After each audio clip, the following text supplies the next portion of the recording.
No Box Dance presents Dance Behind the Screen, process production, and social media. Don't forget, say no to the box. Dile no a la caja. 고정관념이란 상자에서 벗어나세요. Welcome back to Dance Behind the Screen podcast. This is your co-host, Martheya. Back in episode 122, you heard my conversation with Diana about what is fundraising, developing a donor base and board of directors and CRMs.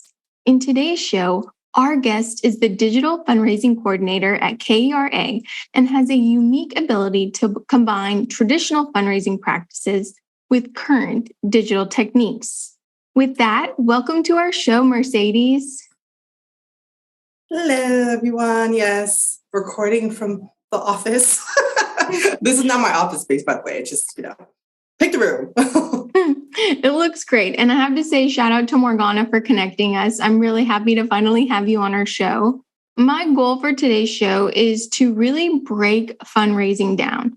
I want to talk about fundraising 101 for dance nonprofit organizations and for individual artists. But before we do that, can you briefly introduce yourself and share with our listeners what your career has looked like in fundraising? Oh, yes. It's been a long journey to get here. So again, Mercedes Brown. I'm going to start for using my middle initial, so Mercedes M. Brown. But I actually moved to Dallas in 2017. So believe it or not, my nonprofit career really started in Dallas. Prior to that, I lived in New York City, went to grad school for arts administration, specifically to actually focus on the back end of museum work. And I wanted to be the one kind of doing the logistics for shipments and coordinating that. But one of the classes I took was related to proposal submissions for grants. Also, another one was related to strategic planning related to small nonprofits. So the professors I had at that program, it was New York University's graduate program. That was the real true introduction to development. Like, what is development in nonprofit work? And that is connecting to fundraising itself. And that's where my journey began, to realize, this is the real way I can actually help promote specifically small arts organizations thrive and put their story and mission out there to the public and hopefully get that public buy-in to build up their contributed revenue. I want to really dig into your experience in fundraising. Like I said in the introduction, you specialize in combining traditional fundraising practices and digital fundraising practices. Mm-hmm. And here at No Box Dance, we're all about the digital space. And so I'm wondering, can you describe what's the difference between traditional practices and digital fundraising? Okay, so I'm going to go a little bit backwards here and talk about fundraising is a specific process. The bigger umbrella in nonprofit world is development. So development is the part where you're generating contributed revenue in order to advance and sustain the overall organization. So there's usually, you would hear a term called development teams or a director of development. That's what that focus is. But there's different components to that, right? Fundraising is actually the end of the journey, in my opinion. The beginning part, the overall development part, is you building a relationship with those who are supporting you. And what are some of those components that you're mentioning? So, okay, let's delve in. So let's say you have a nonprofit organization, you just started, it's 3 years, you're putting on shows and performances for the community. So you already have a collection of supporters, you have names or contacts, right? Now is the time, because you're building that relationship over the course of time. Keyword time. So then you can then ask for that monetary support by soliciting a donation or asking for a donation. Asking for donation and solicitation part, that's the fundraising part component of it. So in order to do that. And how does that differ then? If that's like the traditional route, how does that differ when you're talking about digital fundraising? That's to get to that. So in traditional fundraising, You would either reach out to your supporters via a letter, usually, where you're doing some sort of persuasive writing, explaining about your mission again, reiterating maybe a show or a program that they attended to kind of hit on that note as the why we're asking for a donation. That is the traditional way of going about it. And of course, prior to that, again, you're building that relationship. So a lot of it is mostly mail. Or it's a physical ask where you're meeting supporters or you're asking live, maybe at an event. If it's someone you know who can give way more, like 1,000 plus, maybe 5,000 or more, people would kind of do we call conversation or pitches during coffee or lunch. So that's kind of like a traditional way of fundraising. Digital now is incorporating email with that messaging. We all know that we all shut down due to COVID, during the pandemic in 2020. One major factor of that is that everyone started to give online through the website. So your website needed to be on point. The landing page of where you ask for the donation needs to have that information clear for the user. Through your email, now you have to communicate by email. A lot of people now are incorporating digital ads, which is a component of that, putting on that messaging and putting it front to ask for donations that way. Social media messaging through post is a common one. And now recently, more than ever, it's text messaging because everyone's walking around with a mobile device. So it's either a text message that says, hey, click on the link to give. They'll open up a digital form on your mobile screen or mobile device. And then you could do it through Apple Pay now. You could do it through Google Pay. So those are now the new, very, very new components of what is now called digital fundraising, because this kind of career trajectory did not exist maybe 10 years ago. The No Box Dance Film Festival, NBFF, is now accepting submissions for its 5th year as an independent film festival. NBFF seeks dance-related films that challenge the possibilities of what dance can look like in video form. NBFF has 4 categories for submissions: short series, general, documentaries, and kids. For more information on how to apply, visit filmfreeway.com/KNOW Dance Film Festival. And I'm excited to talk about this and how we can, like you mentioned before our interview, apply practical tips to these different methods of fundraising. So I would really love to do this step by step. So could you walk us through step by step how an organization should set up their fundraising plan?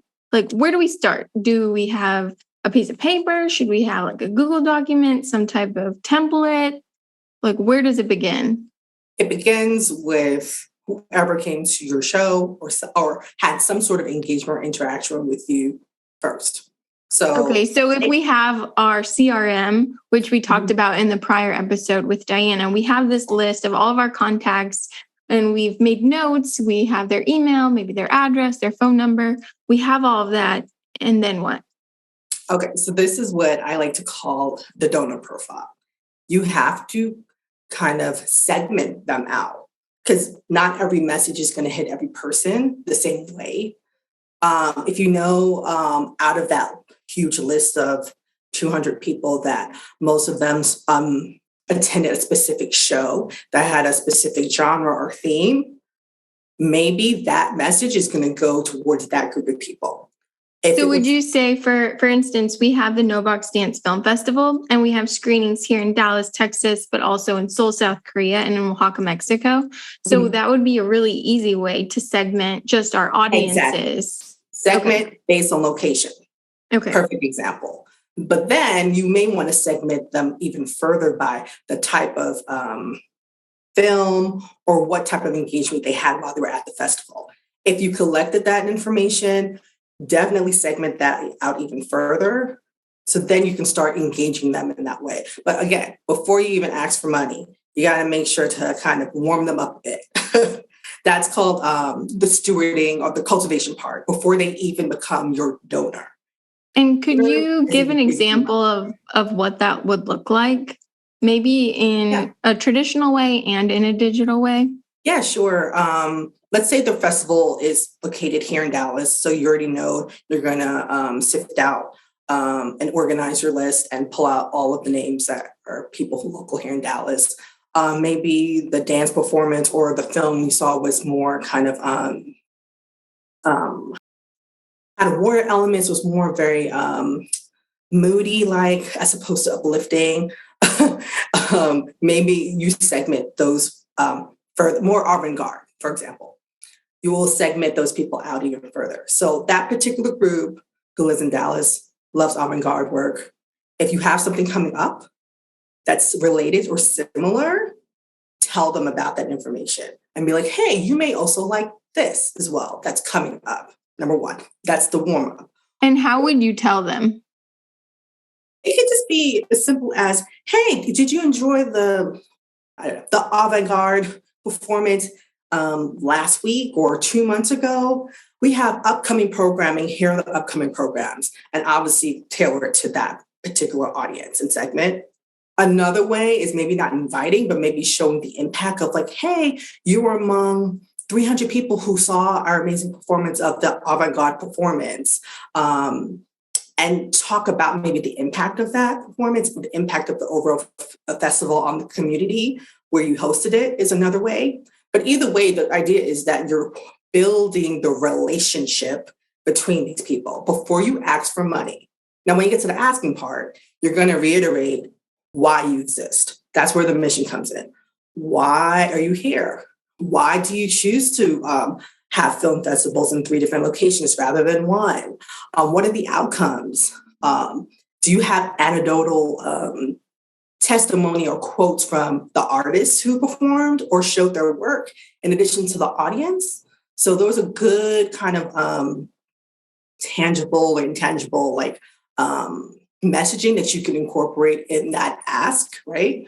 To those, but again, once you build them up, keyword, it takes time. You cannot go out the gate all the time and ask for money. You got to warm them up a little bit when you do the acts. Like it would be that type of messaging.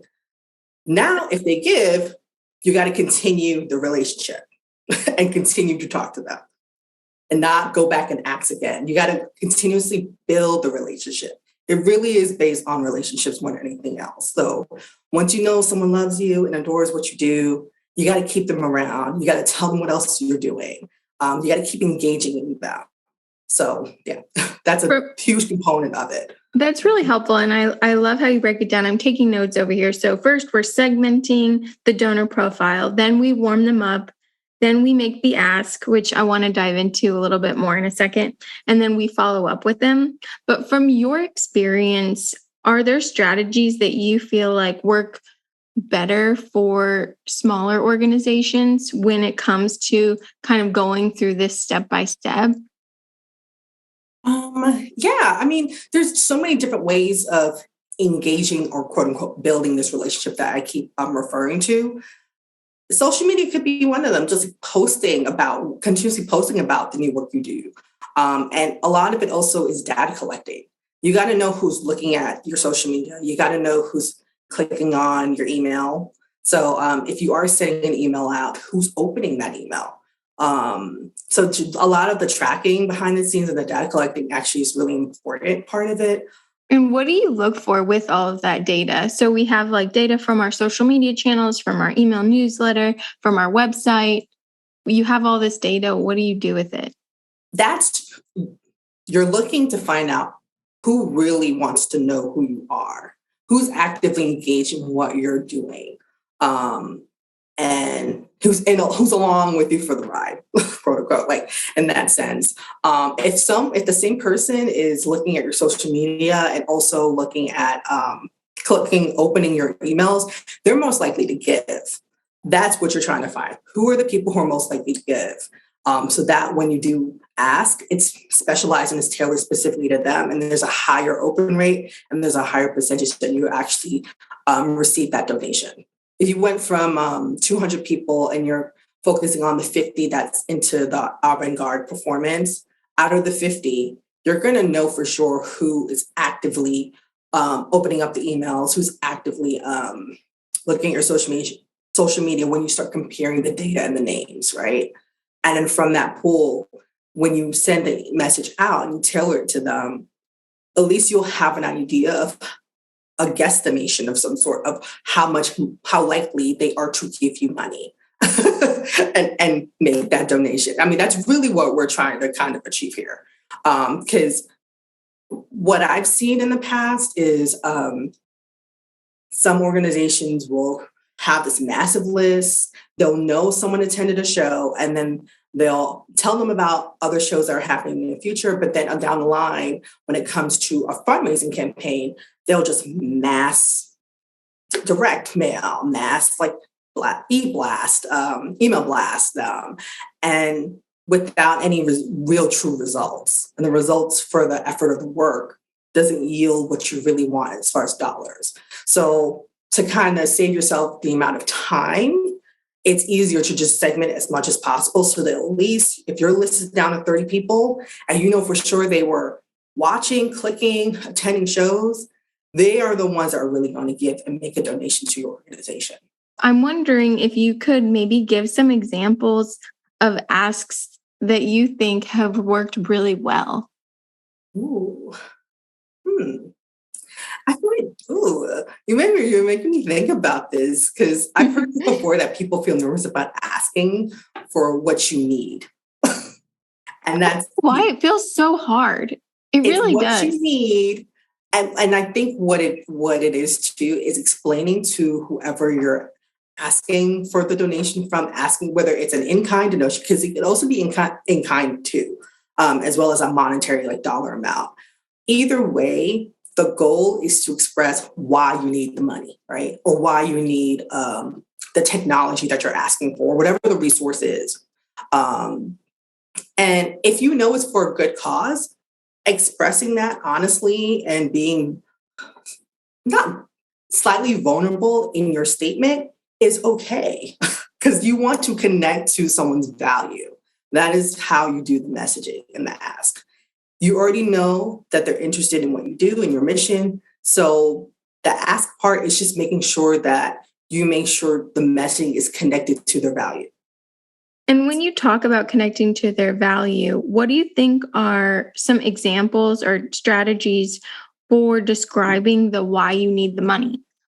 Do you think, like you mentioned earlier, maybe like anecdotes from artists who benefited from the program or data, or what do you think is like some of the most important attributes for that? I've tried using the data. The X amount of dollars will equal and help us get Y, right? Mm-hmm. Sometimes that actually doesn't work. Believe it or not, which I always found very confusing. So some people really are emotional based. So getting that quote, that firsthand quote from an artist that you helped, or what that meant to them to participate, in my opinion, actually has worked. I've seen it live. Also, I'm noticing people are not reading. So it's the way in which you lay out, whether it's a letter or email. This is the reason why I actually got into digital fundraising, because I'm realizing that people, as the old millennials, young millennials, Gen Zs, as we get older, we're not reading letters like that. Right. And our attention span is so different than what it used to be. So because it is going to be a different audience to everyone across the board in the arts as the population gets older, and they're more likely to have the income to give, you got to do the strategy a little bit different. So video, in my mind, is gold. Okay. Having a video of somebody expressing why you give, showing the program or whatever the event was, having little captions from there and putting that in a video also helps. But honestly, like the firsthand accounts matter. Hearing from the audience and how they were moved and felt by whatever it was. If it was a performance, an education class, a workshop, that is really what connects to the value of someone. Yes, sprinkling the data helps, but the firsthand accounts I've noticed are way more impactful to have someone or move someone to want to support. you go. And that makes a lot of sense because through video, which is why we have a film festival in the first place, it's such an easy way to connect people from many different places around the world or different backgrounds, because it's an easy way to tell a story and to connect with people. No Box Dance is now on Patreon. Gain access to our community resources, early access to Dance Behind the Screen podcast episodes like this one, membership in our creative book club, personalized dance film feedback, and more. Visit patreon.com/KNOWBOXDance to select the membership level that is right for you. I feel like we've talked a lot about different ways of how to ask, which I really appreciate. But I'm wondering, when do we make the ask? Is this something that should happen once a year? Should it happen once a week? Should it happen every day, every time we send the newsletter? Talk to me about the when. Okay, so the when depends on what you're doing. For No Box Dance, we do our programming a little bit differently. So we typically have our podcast season, which is in the spring. And then in the fall is when it's Everything Film Festival. So in August, we have an online film festival where we connect with audiences through social media and like Vimeo on demand and things like that. And then in the fall, that's when we have our screenings, like I mentioned earlier, in Dallas, in Seoul, and in Oaxaca. So how would you recommend we structure our ask with this type of programming? Because we're not like other dance nonprofits who, like you said, have a season, who might have 4 shows a season or something like that. Where would you recommend we start when planning out when to ask? So you have a podcast season, online film festival season, and then a regular in person. In person. So those are 4 different programming pockets, right? Let's say the podcast. Like we promote the podcast in our email newsletters. Because obviously we're releasing an episode each week throughout the season. So would that be a good time, maybe at the conclusion of the season in our email newsletter? Yes. If you enjoyed our podcast, this is the impact. This is how many people we reached. These are how many guests we had. We'd love your support. Yeah, that is actually a perfect idea. If you know for a fact that your season is ending this week is the last week of March when we're filming. I would give a breather, but then mid-April come back and say, hey, this is the impact. These are the shows. Go back. If you want to go back and rewatch and re-listen. And also, by the way, none of this can be, done without the listeners like you. This is what we're planning for next season. But however, in order to continue and move forward, we will need X amount of dollars. I'm saying in a very mundane way. I would be way more flowery with my language, but it's just kind of again, an idea of like how it's a template we could use. A template you can use, yes. But another option would also be maybe collecting to see who listens to the first drop, who listens to the first podcast of the series, right? Maybe a week out after that dropped.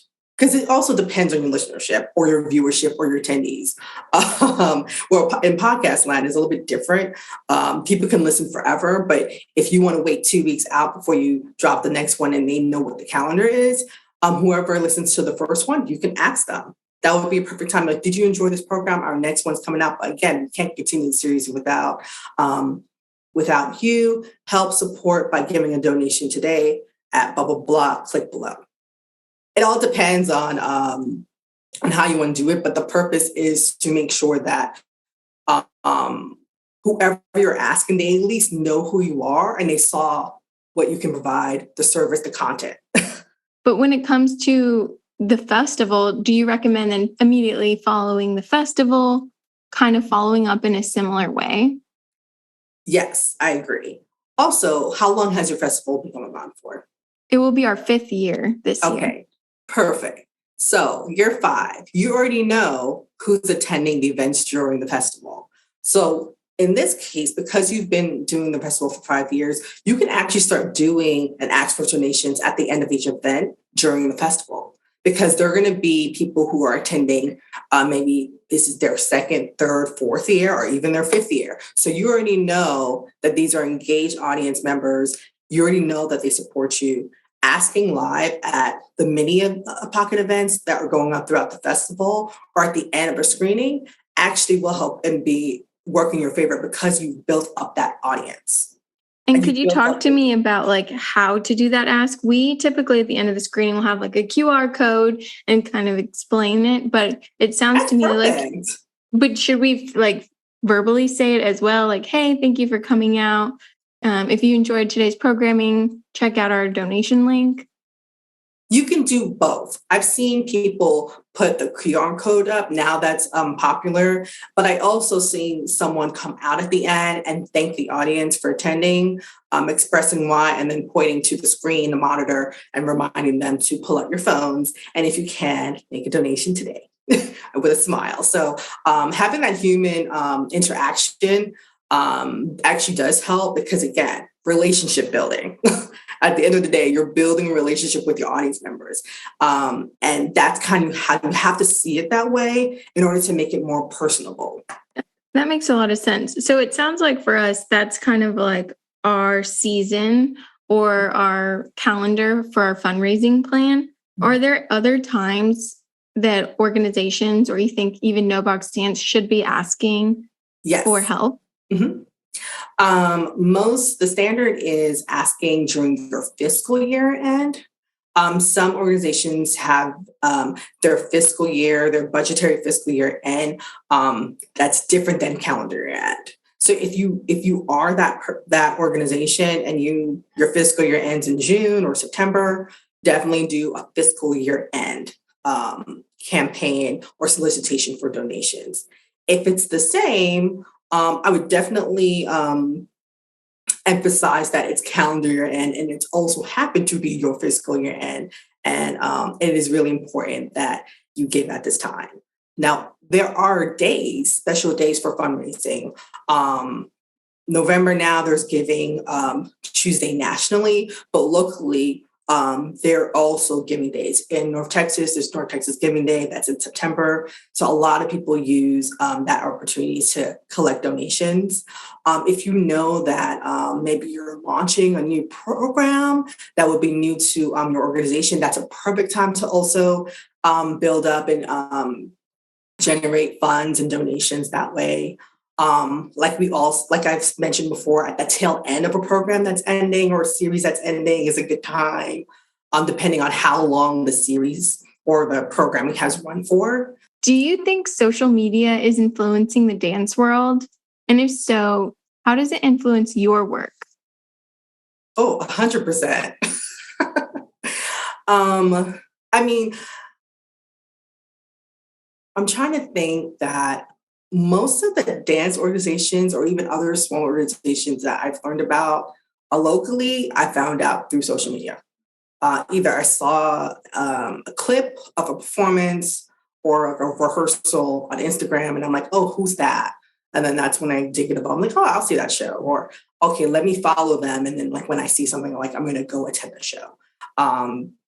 But TikTok is huge as far as like dance. So it's pros and cons. I'm sure the choreographers in the world are like cringing a little bit, but at least people are kind of fond of the genre of dance and they would want to explore more and be like, okay, what do professional dance look like? So I say it's a good thing. How do you say no to the box? Ooh. As I've gotten older, I've said no. I mean, it takes a lot of growth and personal growth is tied to your career. People kind of see it as separate and it's not at all. A lot of your insecurities, a lot of your traumas you carry with you. As you get older, you know to be like, okay, let's just push this aside.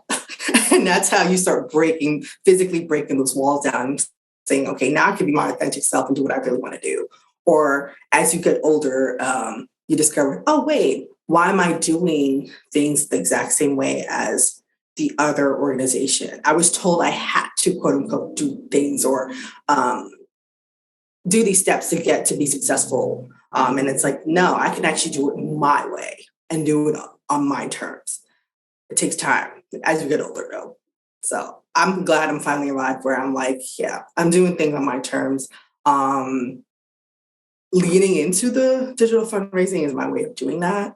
I think I see the light. I see a vision specifically of like, okay, I see where fundraising is going, and it's definitely has to be more data driven for sure, and not being scared of technology and new things that come up, but embracing them.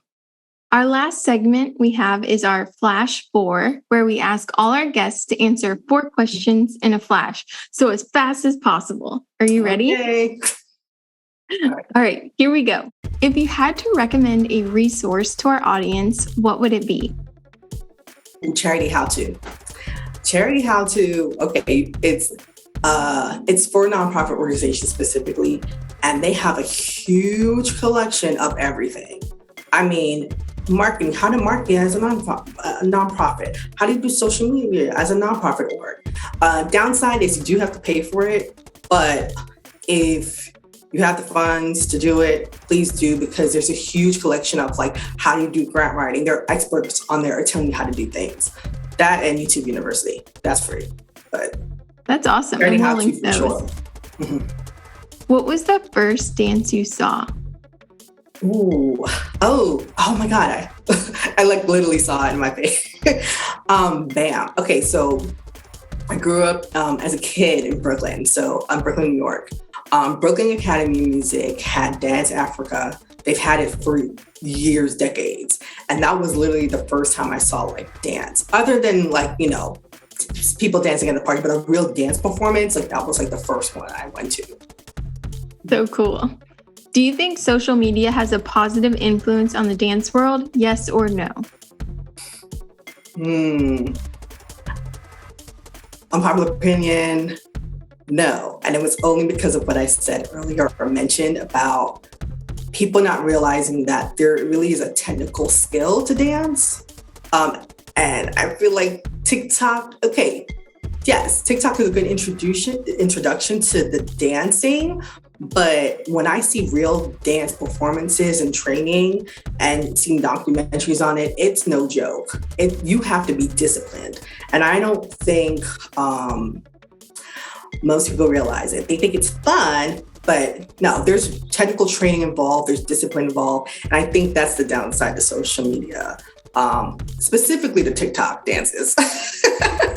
Yeah, there's way more involved in technique involved in dancing, and that's the only downside to it. Other than that, good promotion for like arts orgs.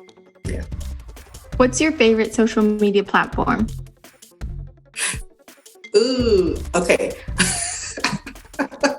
Currently, literally right now, only because I'm getting information from it, even though I just said is also TikTok. Okay, that's the reason why I know those dances are horrible. But it's for TikTok only for information gathering, but I'm mainly on Instagram. Wonderful. Well, thank you, Mercedes, for coming on our show. I'm so happy that we had this conversation, and I know it will leave us at No Box Dance and our listeners with a plan for how to navigate their own fundraising journey. Is there anything that we haven't talked about today that you want to be sure to share with our listeners? Yeah, just, I literally talk in a very approachable way about fundraising intentionally because I know there's a lot of jargon involved. So, and I intentionally did not use a lot of jargon because it really is, like I said, relationship building. Also, speaking of databases, I actually am writing an ebook on how to build a database. Yes, promote your ebook. Tell us all about it and how we can get a copy. Specifically, because I had to write down, it was a long title. I'm like, wait, what's the title again? Okay, so it's Building a Database, Growing Relationships into Donors for New and Small Nonprofit Organizations. And it's specifically a lot of the tips I had discussed today is within that ebook. I keep stopping and going. And a friend of mine is like, okay, we need this ebook, even if it's 20 pages, whatever we can get, we need it. So we need it. Hoping to have it out by May of 2023. Great. And your episode will come out in May. So hopefully by then the ebook will be out. And so we can link it in the episode show notes for everyone. Yes.